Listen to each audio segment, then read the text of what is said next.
I pledge allegiance to the flag of the United States of America and to the republic for which it stands, one nation, under God, indivisible, with liberty and justice for all. Thank you.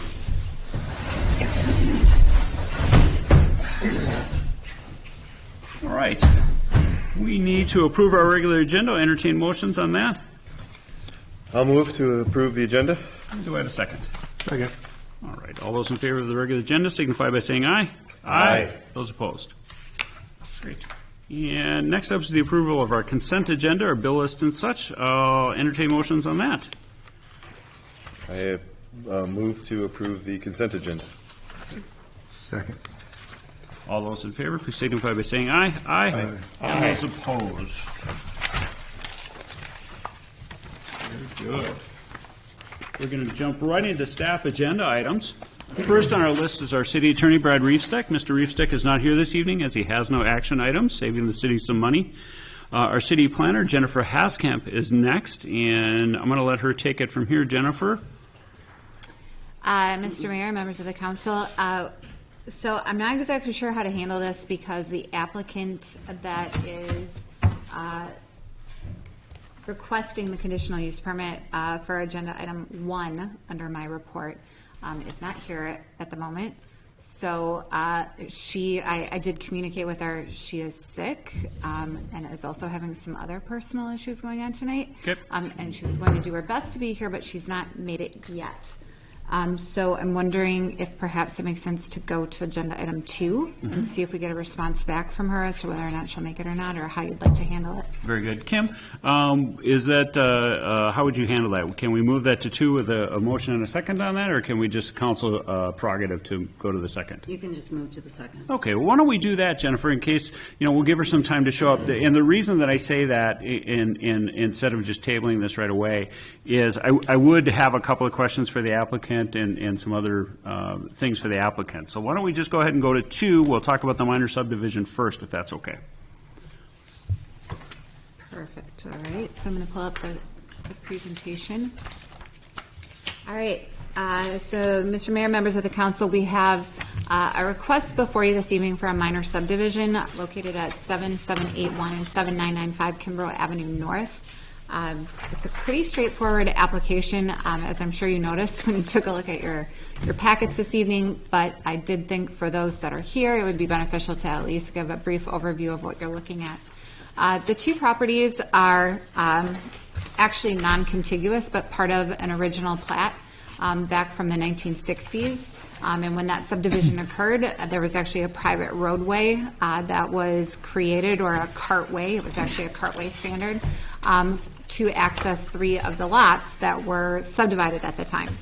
So the subject really of this application is really that cartway portion, the 33-foot, which we'll talk about in just a moment. So it's pretty easy, but it is a little bit tricky from the standpoint of a lot of what happened prior to the ordinance being adopted. So that's why some of this is not totally consistent with what our current ordinance says.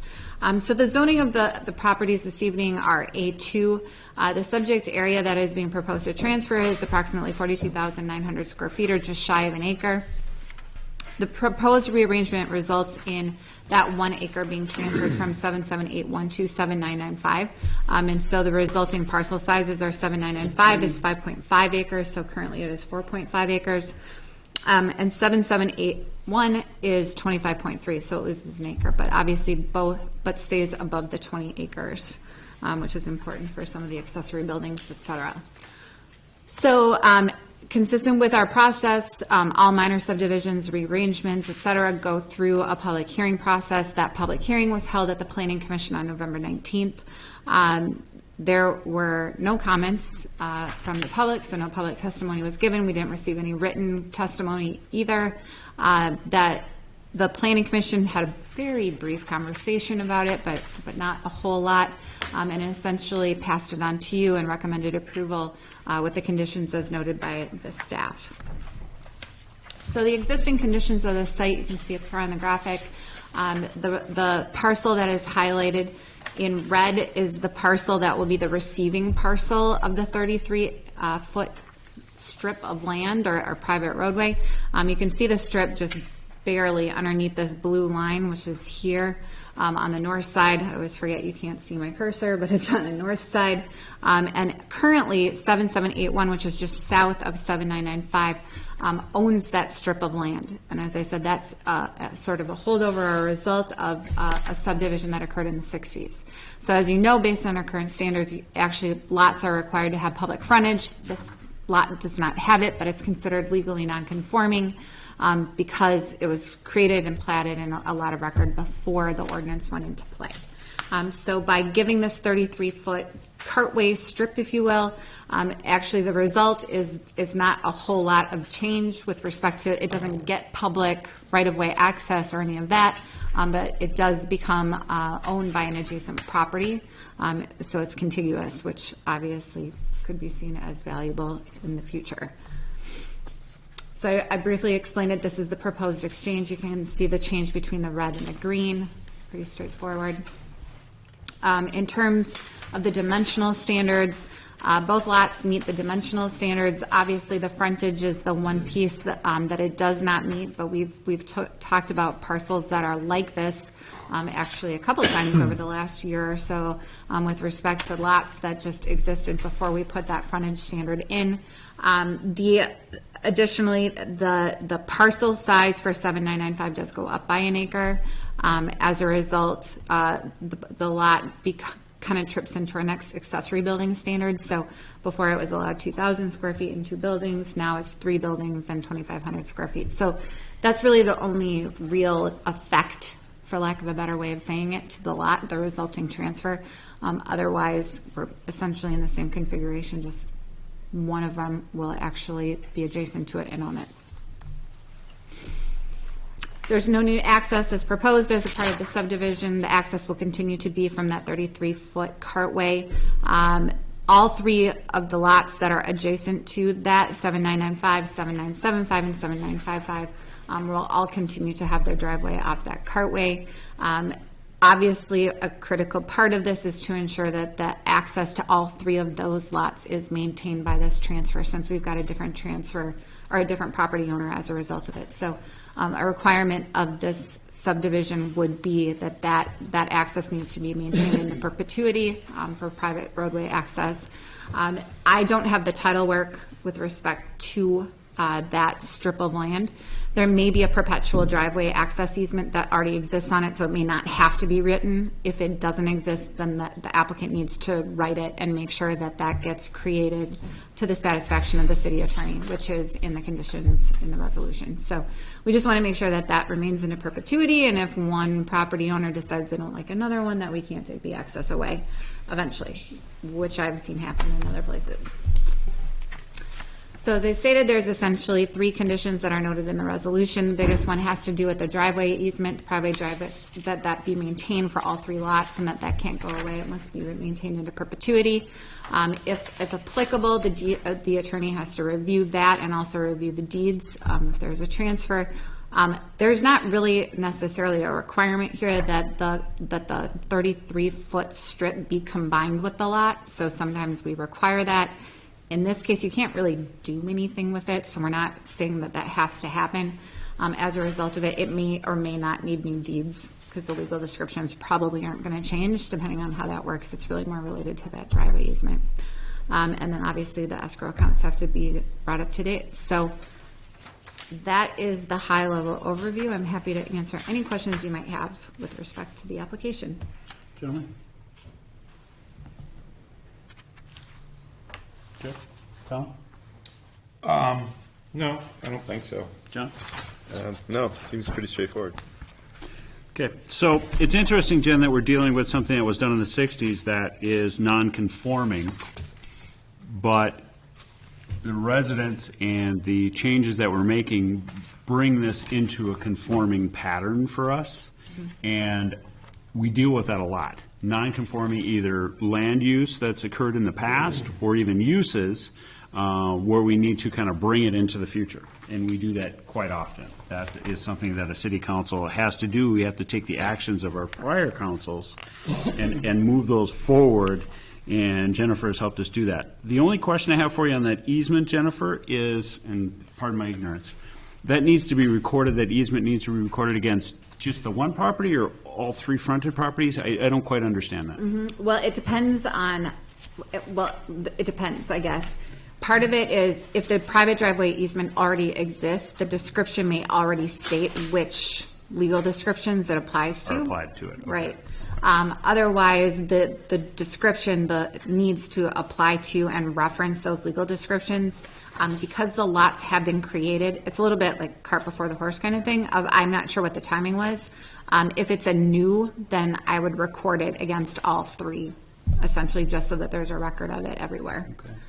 So it really belongs to the last lot, or the owner, if you will, because they are going to own the full strip of land, particularly also if they were to combine it. So if that 33-foot strip gets combined with the lot, 7995, then you would want to make sure. So, Okay. And our process to keep our finger on the pulse of that, or do you handle that, or does Mr. Schneider handle that? typically, Dave and I work together on it Okay. to make sure that it happens and that it is to his satisfaction, it's written to his satisfaction, and then we follow it through to make sure it actually gets recorded. I just haven't seen one of these multiple easements in a long time. I couldn't quite remember how we did that. Thanks, Jen. Perfect. Well, that seems fairly well explained, and as you guys have said, it looks pretty simple. Looks like they're just going to be accessing their land here and creating that lot. So we have a resolution on the table. Looks like it's 2019-23. I'd entertain any motions on this. Motion to approve. And, 1933. thank you. And do I have a second? Second. All right. All those in favor of resolution number 2019-23, approving the request for the minor subdivision, 7995, 7781 Kimber Avenue North, signify by saying aye. Aye. And those opposed. Thank you, gentlemen. Thank you, Jennifer.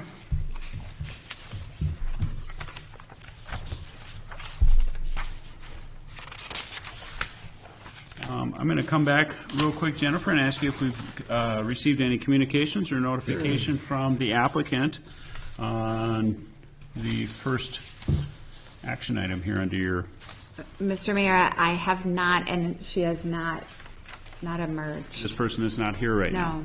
Okay. So based on my conversations with her, I would suggest or request you consider tabling the item. We are within this, so we'll have to look at the 60-day clock. If it goes beyond the first 60 days, we'll send them an extension letter notifying her that it would be heard at the next meeting, and then we're within the 120 days. Okay. I believe we're actually still within the first 60 days. We're still there. Okay. But the January meeting might go beyond that, so we would need to extend it. I did talk with her, so it's not as if she doesn't know. She expressed that it would be very challenging to get here, but she was doing her best. Okay, But she's all not right. here. Well, we're not gonna take breaks or recesses to see if a person comes who has expressed, a personal illness and some other challenges. So it probably makes sense to go ahead and table this to consider it in January.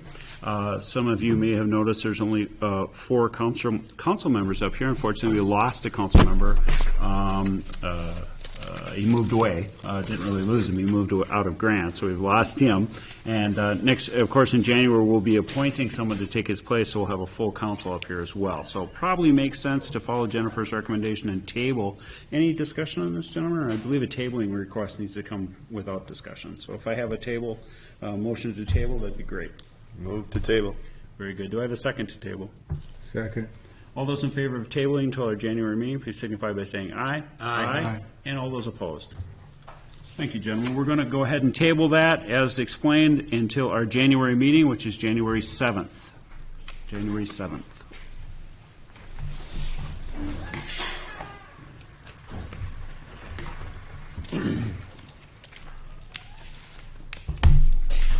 Very good. Moving on, under C, our city attorney, Mr. Schneider, has no action items, so we're going to go right into new business. We have the consideration of our November 4th, 2019 City Council meeting minutes. Mr. Rogg, Councilman Rogg to my right, was not here, so we need to go ahead and approve those minutes. So if I can get someone to move to approve our minutes from November, that would be great. Motion to approve. And do I have a second? Thanks, Tom. All those in favor of approving those minutes, signify by saying aye. Aye. And those opposed? And Mr. Rogg is abstaining from that, of course. And we move right into B, our final budget, the 2020 final budget, and I believe I see Sharon, our esteemed treasurer here. Mr. Mayor, council members, members of the public, we are here tonight to approve our final levy for next year and our budget for next year. Are there any questions from the council? Nothing's changed. Nothing has changed. We set this budget in September and have reviewed our year-to-date expenses and our challenges we believe are coming for next year, and have not changed our budget or levy because of them. And so, but I would note that there was an article in the local Pioneer Press dated 11/18, and it said that cities cumulatively have a 7.5% increase in taxes, where Grant has always tried to be conservative and reasonable, and our levy increase this year will be 4% again.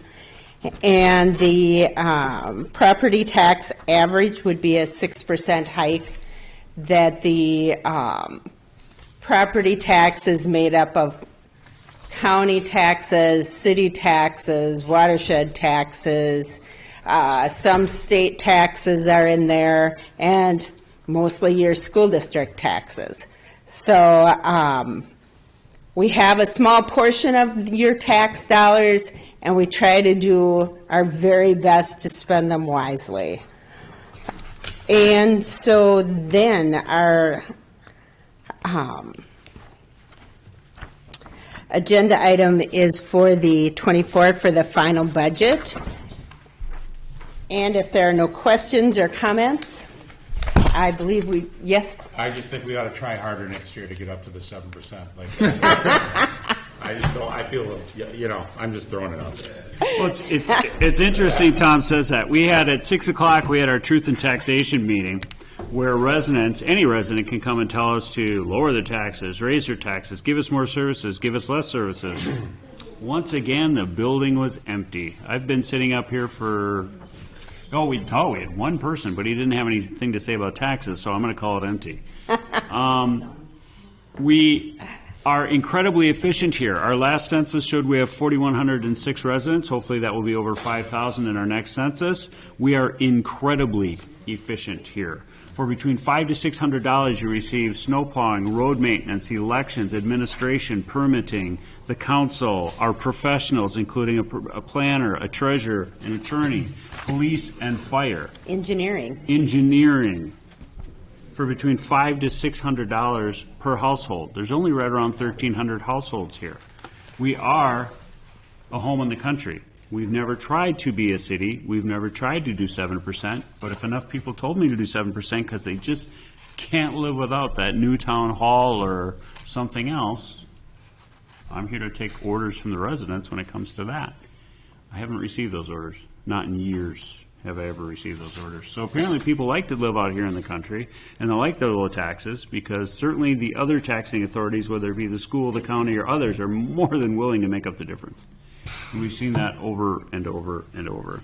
So that is the end of my comments. Gentlemen, John, Jeff, Tom? No? No.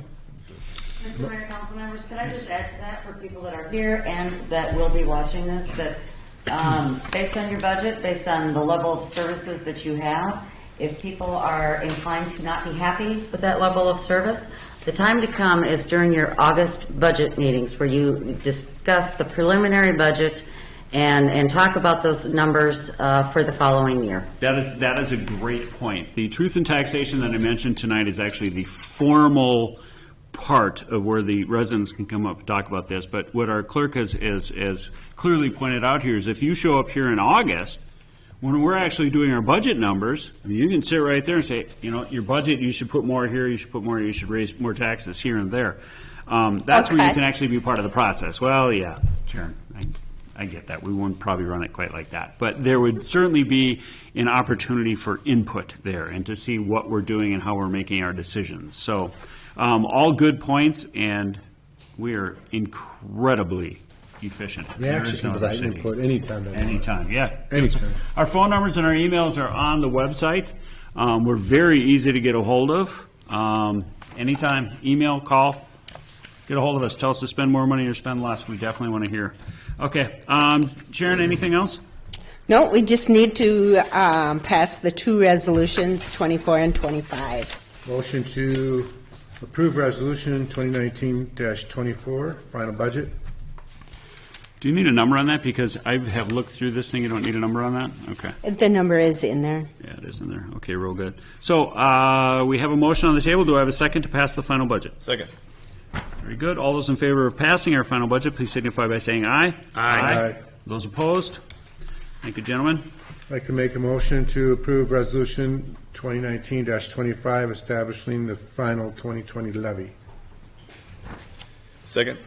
Very good. All those in favor of passing the final 2020 levy, please signify by saying aye. Aye. Those opposed? Thank you, Sharon. Thank you very much. Your hard work is fantastic. Sharon works very hard for the city for very Sharon. little, just so everyone knows that. Sharon's a longtime resident who's worked very hard for this city. All right, gentlemen, we're going to move right into our liquor license renewals, and we've done this a few times. So we're going to need a first and a second, and then a vote on each one of these. So whoever wants to grab the first or the second I'm on going to this, keep my streak on. you're going to keep your streak going. All right. Motion to approve 2019-26 McGraw Incorporated 2020 liquor license renewal. Do I have a second? Second. All those in favor of this liquor license renewal signify by saying aye. Aye. All those opposed? No. Motion to approve 2019-27 Shones Incorporated 2020 liquor license renewal. Second. Second. All those in favor of approving Shoney's or Shones liquor license renewal signify by saying aye. Aye. All those opposed? Thank you, gentlemen. Motion to approve 2019-28 Loggers Trail Golf Club 2020 liquor license renewal. Second. All those in favor of Loggers Trail Golf Club liquor license renewal signify by saying aye. Aye. Those opposed? Motion to approve 2019-29 Cozy's Tavern 2020 liquor license renewal. Do I have a second? Second. Very good. For Kazi's, I think. Kazi's. 2020 liquor license, I don't want them mad at me. Kazi's, let me say it again. Kazi's. Liquor license renewal, please signify by saying aye. Aye. Opposed? Keep going. Motion to approve 2019-30 Delwood Barn Weddings LLC 2020 liquor license renewal. Do I have a second? Second. All those in favor of Delwood Barn Weddings LLC 2020 liquor license renewal signify by saying aye. Aye. Those opposed? Motion to approve 2019-31 Applewood Hills LLC 2020 liquor license renewal. Second. All those in favor of renewing Applewood Hills LLC 2020 liquor license renewal signify by saying aye. Aye. And those opposed?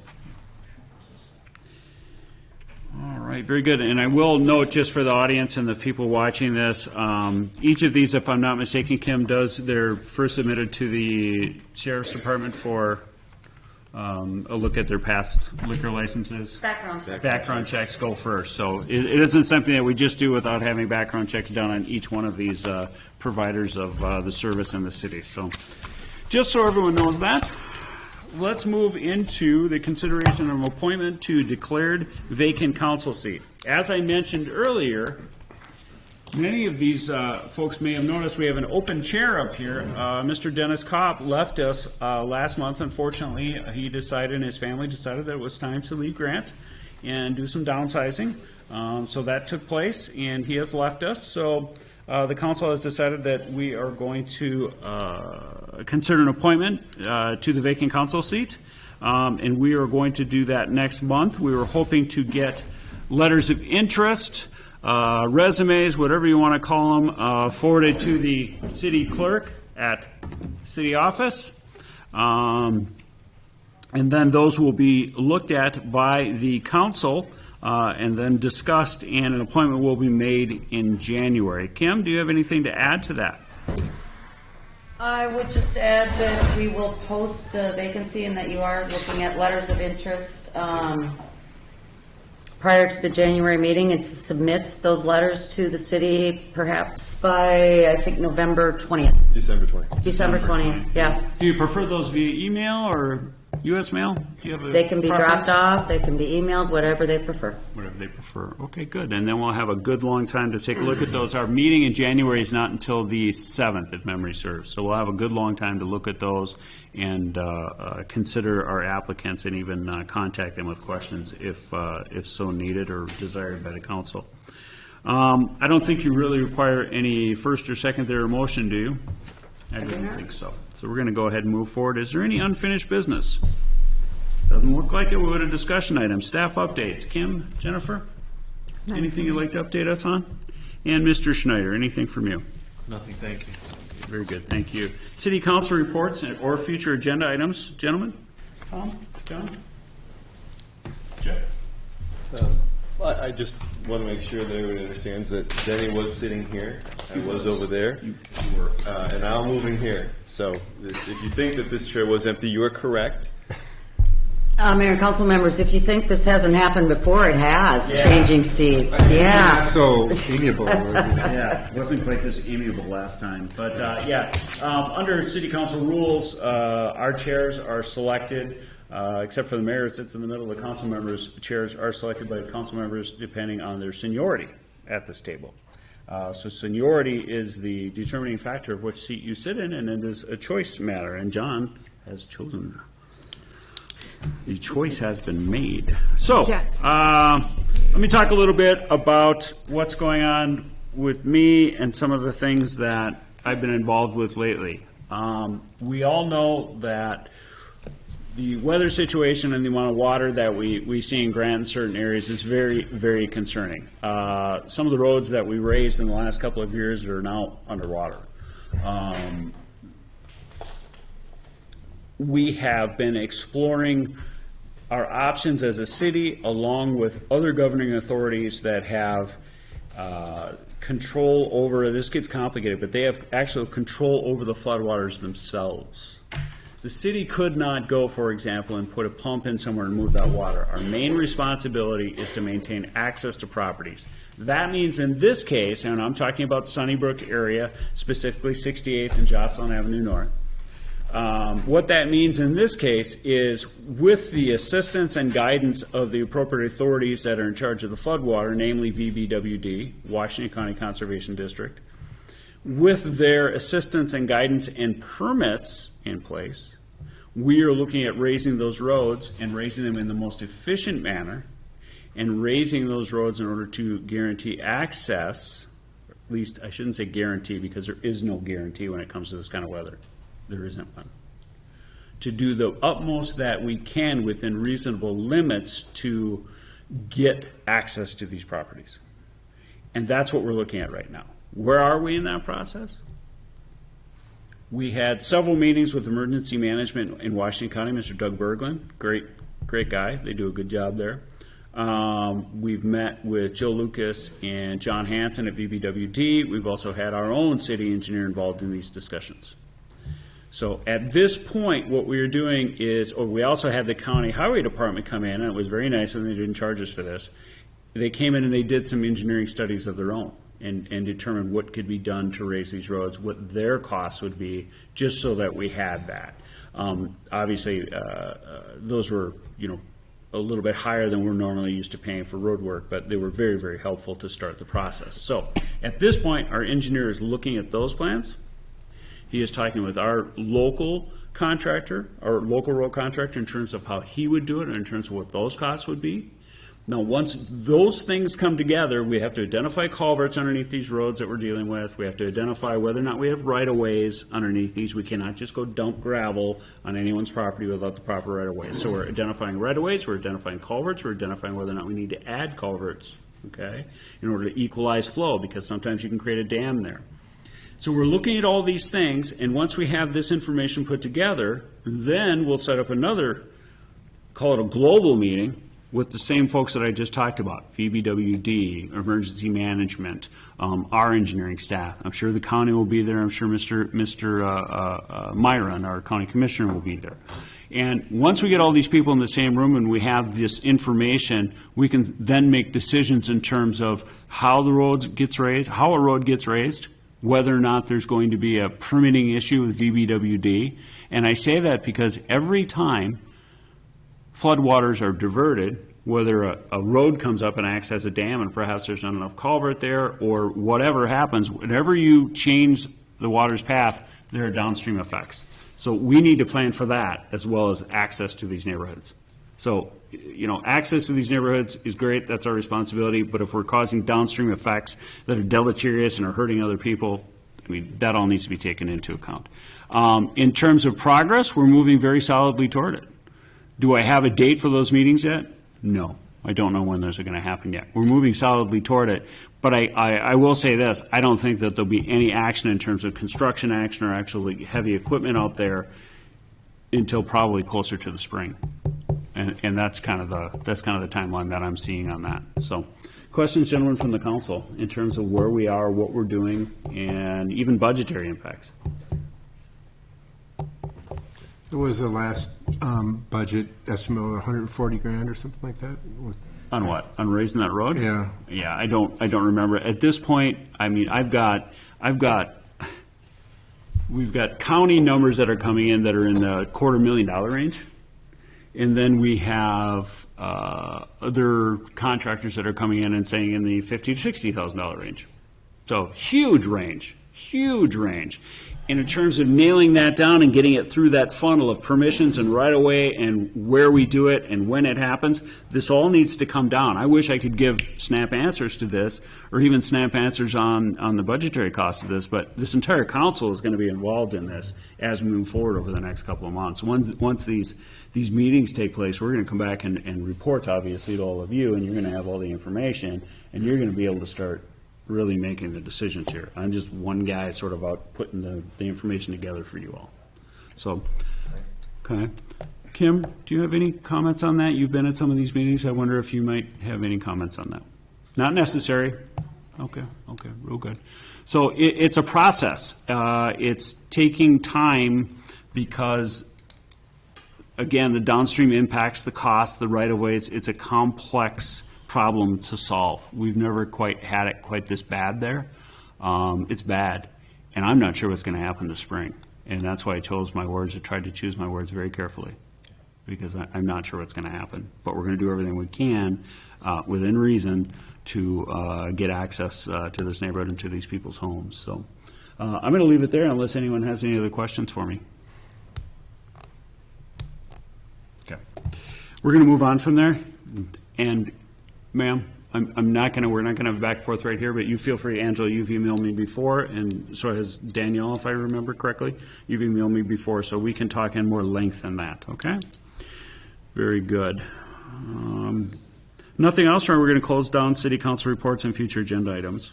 Nothing else, gentlemen? Very good. John, do you want to hit the community calendar for us tonight? I would love to. The Matamidi Public Schools Board meeting is Thursday, December 12th at the Matamidi District Education Center at 7 p.m. The Stillwater Public Schools Board meeting, Thursday, December 12th, Stillwater City Hall at 7 p.m. Washington County Commissioners meetings every Tuesday at the Government Center at 9 a.m. And city offices are closed Tuesday, December 24th and Wednesday, December 25th for the Christmas holiday. Thank you, John. And I will remind everyone watching this tonight, if you were expecting to see a discussion on a CUP for a horse property at 9104 68th Street North, unfortunately, our applicant was not able to make it, so that has been tabled and rescheduled to our January 7th meeting. So you know that's there. All right, looking for I'd like to make a motion to adjourn. to adjourn. Thank you very much, sir. Do we have a second? Second. All those in favor of adjournment signify by saying aye. Aye. Thank you. We are adjourned.